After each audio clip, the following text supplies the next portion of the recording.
Hello everyone. तो आज हम करेंगे करंट अफेयर 1 और 2 जनवरी के daily best current affair series और मैं हूं जितेंद्र वर्मा। तो चलिए करते हैं शुरुआत।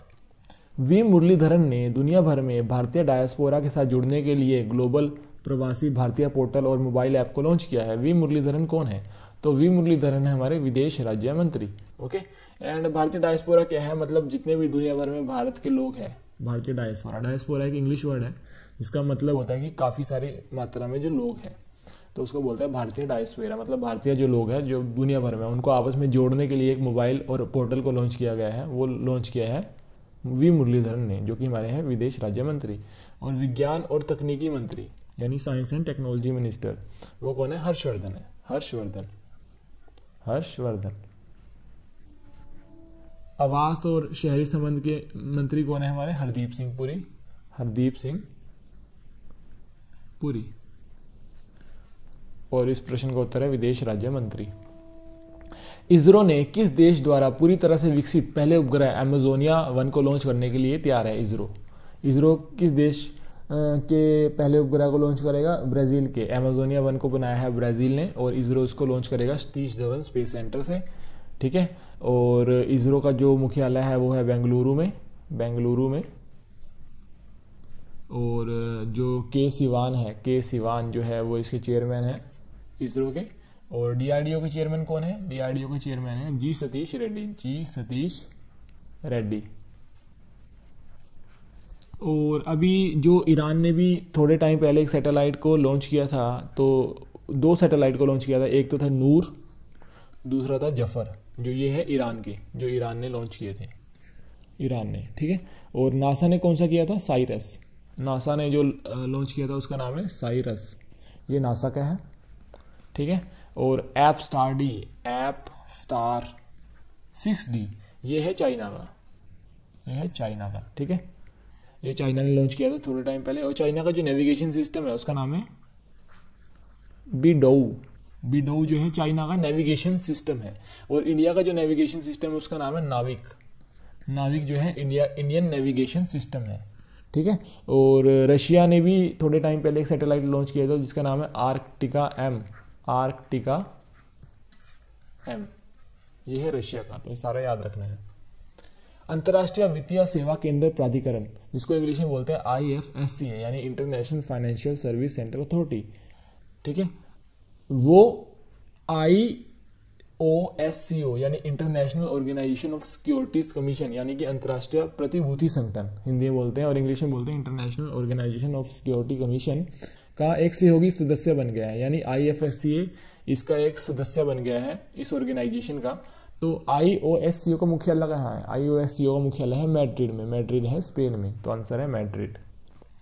पीएम नरेंद्र मोदी ने कितने राज्यों में वीडियो कॉन्फ्रेंसिंग के जरिए global housing technology challenge India के तहत लाइट हाउस प्रोजेक्ट की आधारशिला रखी है? तो नरेंद्र मोदी ने 6 राज्यों में रखी है।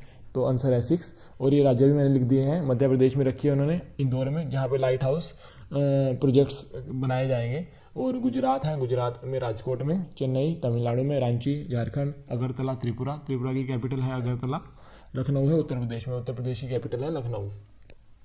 तो ये है 6 light house project. PM Narendra Modi ने राजकोट में अखिल भारतीय आयुर्विज्ञान संस्थान, जिसको बोलते हैं all India institute of medical science यानी कि एम्स की आधारशिला रखी। किस राज्य में रखी है? वो है गुजरात। ठीक है। गुजरात की राजधानी है गांधीनगर। और जो ये एम्स बन रहा है ये इसकी लागत कितनी है? ये बनेगा 1195 करोड़ रुपए में, 1,195 करोड़ रुपए में ये एम्स बन रहा है। और गुजरात में अभी थोड़े टाइम पहले आरोग्य वन बनाया गया है। आरोग्य वन ये बनाया है 17 एकड़ में बनाया है गुजरात में। कहाँ बनाया है? केवड़िया में बनाया है। केवड़िया भी गुजरात में है। और रोपेक्स फेरी, जो फेरी होता है एक तरह से बोट होती है, शिप होता है, रोपेक्स फेरी होता है शिप, स्मॉल शिप। ये स्टार्ट हुई है, रोपेक्स फेरी सर्विस स्टार्ट हुई है। कहाँ से हुई है? ये हजीरा, जो कि गुजरात में, हजीरा से लेके कहाँ पे हुई है? घोघा भी कहाँ है? गुजरात में। किस राज्य सरकार ने अगले 5 वर्षों के लिए अपनी नई सौर ऊर्जा नीति 2021 की घोषणा की है? उस नीति के अनुसार कोई भी व्यक्ति डेवलपर या उद्योग अपने परिसर या भूमि में बिना किसी सीमा के सौर परियोजना स्थापित कर सकता है। मतलब अपने जगह पे वो सौर प्लांट लगा सकता है कितने भी अमाउंट में, मतलब कितनी भी मात्रा में वो सौर चैनल्स लगा सकता है। तो ये भी स्टेट है गुजरात, गुजरात ने स्टार्ट किया है। अब कोई भी व्यक्ति जो सूर्य के पैनल है जिससे बिजली पैदा होती है वो अपने जगह पे लगा सकता है किसी भी अमाउंट में, मतलब कितनी भी, उसकी कोई लिमिट नहीं है कि कितने अमाउंट में लगाना है। दिसंबर 2020 के लिए जीएसटी संग्रह कितने करोड़ रुपए हुआ? तो ये सबसे ज्यादा हुआ है 1.15 लाख करोड़, 1,15,000 करोड़ रुपए। ठीक है, ये दिसंबर 2020 में जीएसटी जो है गुड्स एंड सर्विस टैक्स ये इकट्ठा हुआ है इस बार दिसंबर 2020 में। एशियाई विकास बैंक ने हिमाचल प्रदेश के बागवानी विस्तार के लिए कितनी राशि का ऋण दिया है? तो एशियन डेवलपमेंट बैंक ने दिया है $10 मिलियन का ऋण दिया है। और एशियन डेवलपमेंट बैंक का मुख्यालय है मनीला में, और मनीला राजधानी है फिलीपींस की। और एशियन डेवलपमेंट बैंक के जो प्रेसिडेंट है, मुख्य कार्यवाहक है जिसको अध्यक्ष बोलते हैं, उनका नाम है मसात्सुगु असाकावा। और एशियन डेवलपमेंट बैंक ने अभी $500 मिलियन का लोन दिया था थोड़े टाइम पहले। वो किसको दिया था? बेंगलुरु को दिया था। किस लिए दिया था बेंगलुरु को? बेंगलुरु मेट्रो रेल कॉरपोरेशन के लिए, मेट्रो रेल कॉरपोरेशन प्रोजेक्ट के लिए, वहाँ पे जो मेट्रो बन रही है उसके लिए दिया था बेंगलुरु को। और राजस्थान को भी दिया था। राजस्थान को किस लिए दिया है? राजस्थान को दिया है $300 मिलियन का लोन दिया है, $300 मिलियन का। ये किस लिए दिया है? इंक्लूसिव वाटर सप्लाई के लिए, इंक्लूसिव वाटर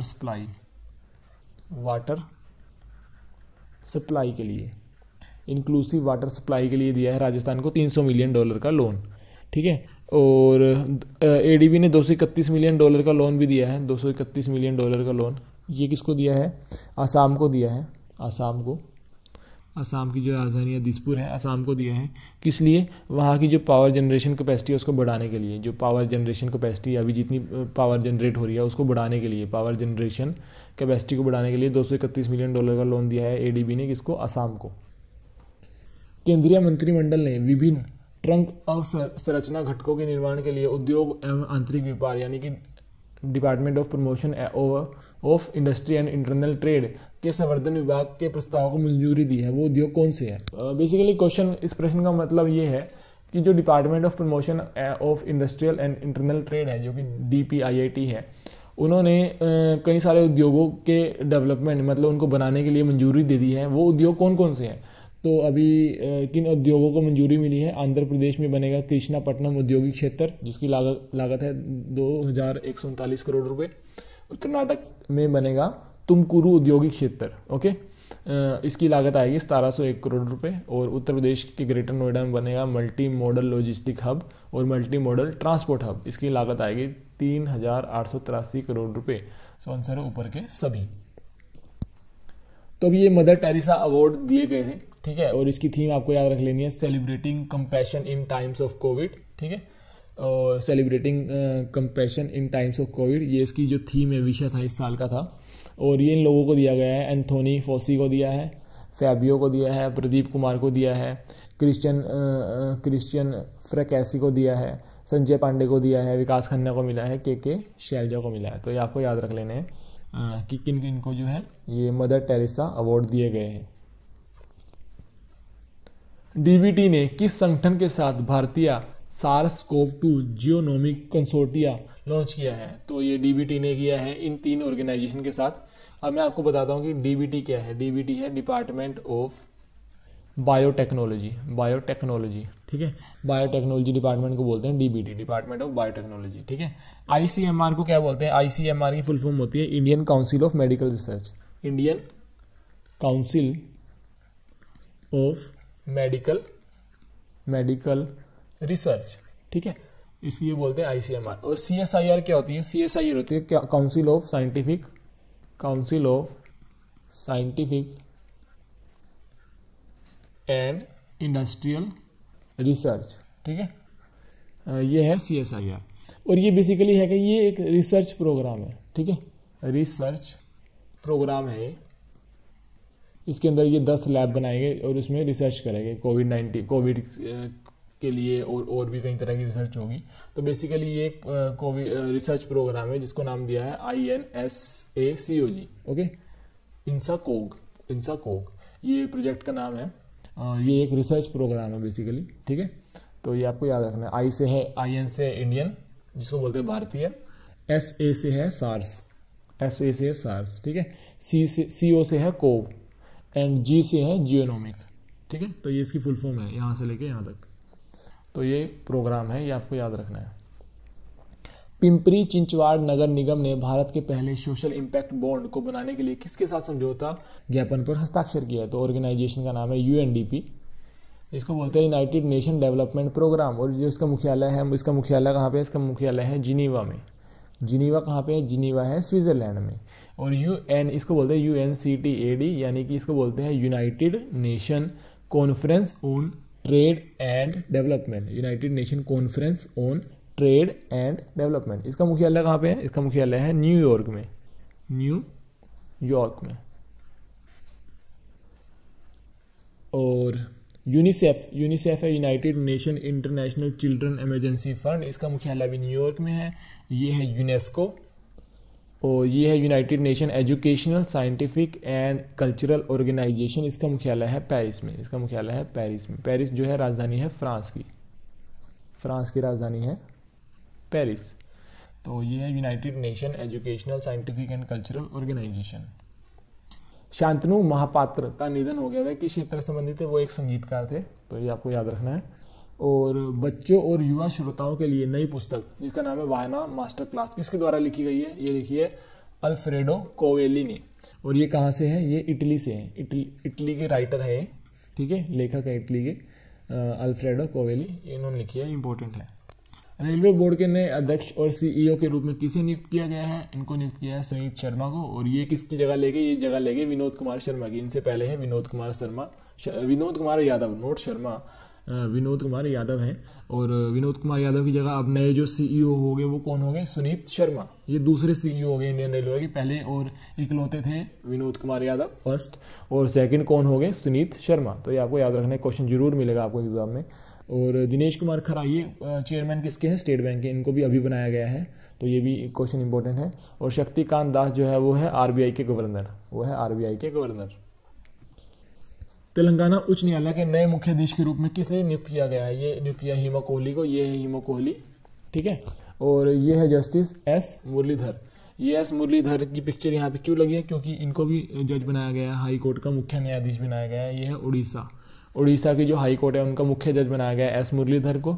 और संजीव जो बनर्जी है ये रहे, इनको जो जज बनाया गया है, इनको बनाया गया है मद्रास हाई कोर्ट का जज, मद्रास हाई कोर्ट का चीफ जज बनाया गया है इनको। और पंकज मित्तल को बनाया गया है जम्मू एंड कश्मीर और लद्दाख का भी इनको एरिया दिया है। जो वहाँ की हाई कोर्ट है उनके चीफ जज कौन बने हैं? चीफ जस्टिस, मुख्य न्यायाधीश पंकज मित्तल, ठीक है। और संजीव बनर्जी बने हैं मद्रास के, S मुरलीधरन उड़ीसा के, और हिमा कोहली तेलंगाना की। जिन्होंने 1 जनवरी 2021 से steel authority of India limited के अध्यक्ष रूप में कार्यभार संभाला है, उनका नाम क्या है? उनका नाम है, यहाँ पे आएगा उनका नाम क्या है, क्वेश्चन आधा लिखा है। तो उनका नाम है सोमा मोंडल, ठीक है। सोमा मोंडल है नई सेल यानी स्टील अथॉरिटी ऑफ इंडिया की नई चेयरमैन कौन होगी? सोमा मोंडल। भारतीय निर्वाचन आयोग में किसे उप चुनाव आयुक्त के रूप में नामित किया गया? तो उप चुनाव आयुक्त हो गए उमेश सिन्हा हो गए उप चुनाव आयुक्त, तो याद रखना। और जो मुख्य आयुक्त है, जो चीफ आयुक्त हैं, चीफ इलेक्शन कमिश्नर बोलते हैं जिनको, उनका नाम है सुनील अरोड़ा। और उनके नीचे 2 इलेक्शन कमिश्नर होते हैं। एक होता है चीफ इलेक्शन कमिश्नर जो कि मुख्य चुनाव आयुक्त होते हैं, उसका नाम है सुनील अरोड़ा। और उसके नीचे 2 होते हैं, उनका नाम है राजीव कुमार और सुशील चंद्रा। और ये है उप चुनाव आयुक्त, ठीक है। उमेश सिन्हा है उप चुनाव आयुक्त। तो आज के लिए इतना ही, जल्दी मिलेंगे नई वीडियो में जो कि होगी 3 जनवरी की वीडियो में अब हम मिलेंगे। और आप हमें फॉलो कर सकते हैं यूट्यूब पे, इंस्टाग्राम पे, फेसबुक पे, टेलीग्राम पे। So thank you so much. चलिए मिलते हैं नई वीडियो में।